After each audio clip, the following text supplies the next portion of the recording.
Hey, true believers. Chris Mack coming at you today with Green Lantern Corps issue 39. This is the next installment of the Blackest Nights. And during this time period, I am particularly fond of this Green Lantern Corps run because it is Peter J. Tomasi and Patrick Gleason. And as Forrest Gump would say, to me, that's just like peas and carrots. Because, yeah, Tomasi just knows how to get into the human element of all these characters and hit you in the feels while also feeling the action. And I just love Gleason's artwork. It always complements Tomasi's stories. So this follows up the Hal and Guy Gardner returning to Oa after Tribute Day from Blackest Nights issue 1, which we have gone over. And they're basically kind of talking about what they were able to do while they were on Earth. Guy's talking about how he finally got to have a little bit of time with Ice. And in what issue did they finally become a couple? Because I remember them being part of the Justice League back when we went over the death of Superman back in the 90s. So when did they finally officially call each other a couple? So just interesting. Anyway, so Guy is saying how this sucks that he has to leave. He's like, and I'm guessing I know where you went for Tribute Day. And where's that? Valhalla. Why aren't you a regular detective chimp? I saw a Jade statue at the cemetery. Saw her father. Paid my respects, and now here I am. Because I never knew this, that Jade was the daughter of Alan Scott. So that was just kind of a cool little tidbit there. And I love writers like this where they're able to spin their own stuff while also honoring the original lore of each character. And that's why for the longest time Kyle Rayner has always felt the same to me. And same with Guy Gardner, where he's always kind of been that smartass. And I appreciate that if you're not up on Green Lantern lore like when I originally read this, Tomasi does a good enough job to kind of give you an idea of who's who.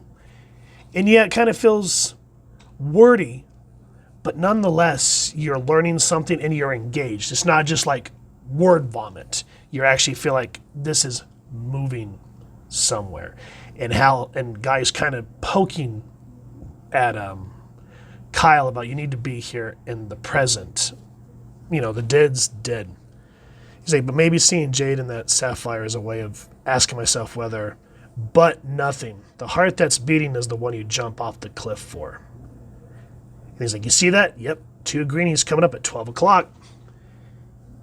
And again, you just kind of see, I cannot remember her name off the top of my head, but she's one of my favorite Lanterns, but again, they get to be so many, I forget their names. But I just love how Guy's like, hey ladies, mind if we join you? Of course not, Lantern Gardner. Greetings, Lantern Rayner. Natu, that's her name.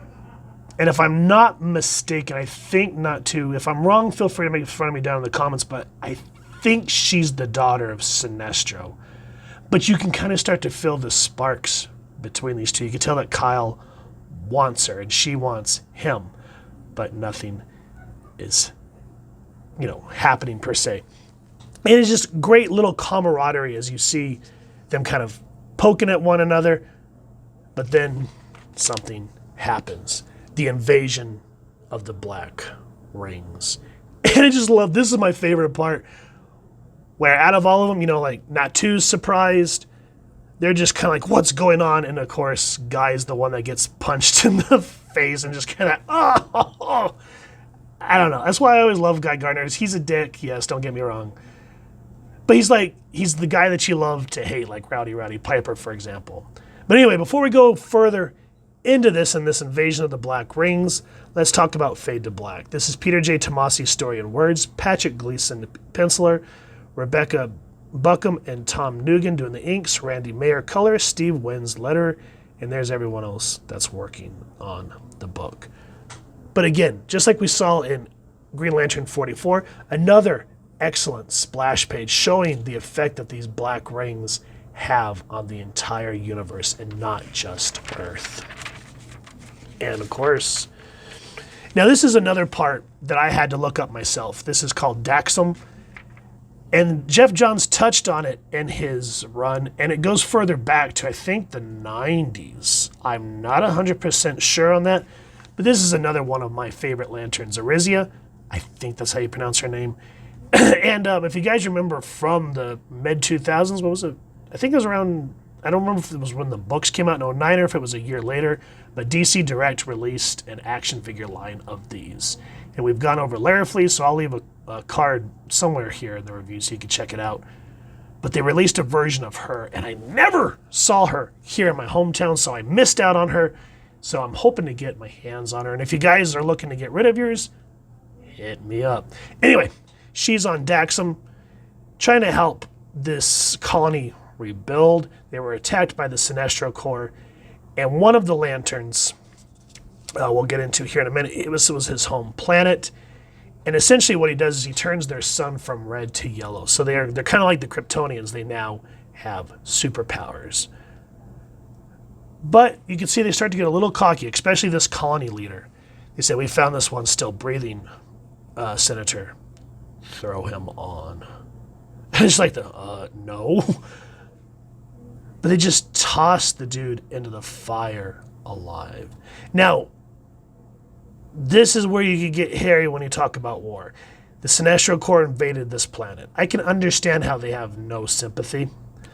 But Arizia's like, that Sinestro Corpsman was still alive. Ask me if I care. What are you talking about? These vile alien creatures rain death and destruction down on us for no apparent reason other than just their amusement while they sought to claim our world. I shed no tears for them, and I surely show them no pity or mercy for that now that we Daxians are triumphant. So forgive me, Lantern Arizia, but my sympathies lie elsewhere. And then he starts to get a little cocky, and he basically just says, it's time for Daemonites to rebuild Daxam, and we would prefer that you take leave of us. We now have powers to protect ourselves from aliens. All aliens. We want you and your ring off our world. And it kind of reminds me of how absolute power corrupts absolutely, because you can just see how this guy just becomes an immediate dick. And she says, get your hands off me, you racist bastard, and BAM! Just a great punch. But anyway, she's like, fine, you guys have it your way. She bolts. And then this is where she comes up to the Daxam sun.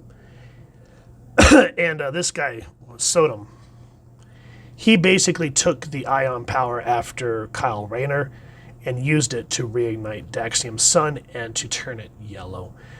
So she's saying, you saved them. You saved their hate-filled hearts by changing their red sun to yellow.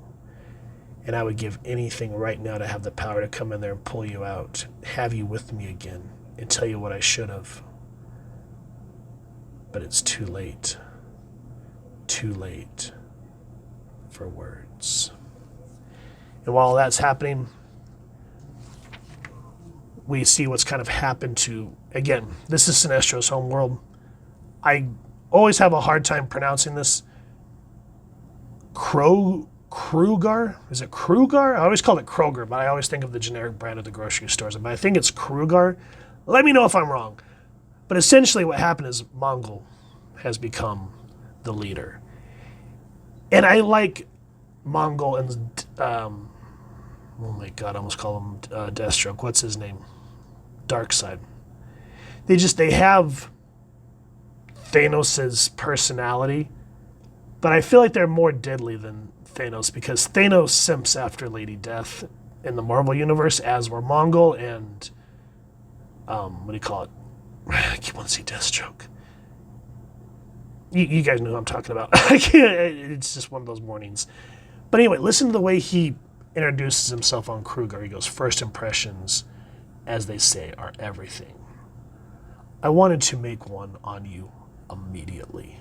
Something tangible, something you could touch, something you could smell, something you could see with your own eyes that right from the start allows you to recognize the natural order of things from here on out. Submission and prostration before your betters is not a crime. It's the one and only proper choice to make if you as a race want to continue propagating. In fact, I applaud you. In my travels, there have been many who have chosen extinction over existence, but to each their own. And while he's marching, and you can see the fear in the Krogan's expressions, he has traitors basically crucified along the main thoroughfare. And you're just kind of like, whoa. One guy finally says, "Leave us be, you destroyer worlds. Once Lantern Sornek Natu, the savior of Kruger, hears of your horrible deeds, she and the Green Lantern Corps will." Lantern Natu. Sorry, the name escapes me. As for the Green Lantern Corps, let them come.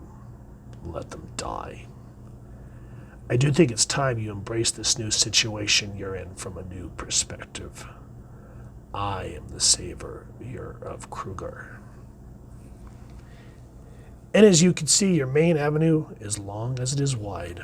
Plenty of space to continue posting your fellow Krugerians as lessons to you all here at the new base of the Mongol Corps. And so you kind of see where that's going. And that just gives me chills with the intensity and the calmness of his, what do you call it, of his threatening, of his vileness, I guess, because he walks softly but carries a big stick. So you can see that he is a force to reckon with. And then we come back to Oa. They're trying to stop the Black Rings from infiltrating, but it busts through any Green Lantern construct that they can do. And even Kilowog can't do anything to stop it. And it busts into the Lantern Crypt. And I cannot remember this guy's name off the top of my head, but he goes, "Foul aberrations, sacrilege. These honored dead deserve their peace." Morrow, the Gate Crypt Keeper, that's his name. But we see Jack T. Chance of Garnet. We see, what is her name off the top of my head? I cannot remember. But a lot of recognizable names from older Green Lantern runs. And then we get another gorgeous splash page as we start to see dead Green Lanterns return from the dead. And as I was talking about at the beginning, how Peter J. Tomasi has a way of tugging at your heartstrings and kind of showing you the different relationships of each Lantern member here.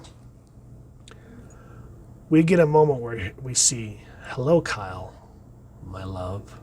And you see, "God, no." And it makes you wonder, who's attacking Kyle here? Guys, this issue was absolutely awesome. And you can just see how all these different Black Lantern Corps members that are coming back, how it's going to affect the DC universe overall. So if you've enjoyed what you've seen, please first and foremost support your local comic shop or wherever it is you like to grab your comics and action figures. And if you've enjoyed this review, we really would appreciate if you take a moment to like, share, and subscribe. Helps the club channel more than you could possibly know. And if you don't mind hitting that fancy little Green Lantern bell next to subscribe, that way we can continue to upload content. You guys get notified, come to the channel, and we love talking with y'all and hearing your thoughts and feedback down in the comments below or our social media pages, which I'll make sure to leave the links down in the description. So with all that said, I hope you all continue to have an absolutely amazing day reading, and happy hunting, true believers.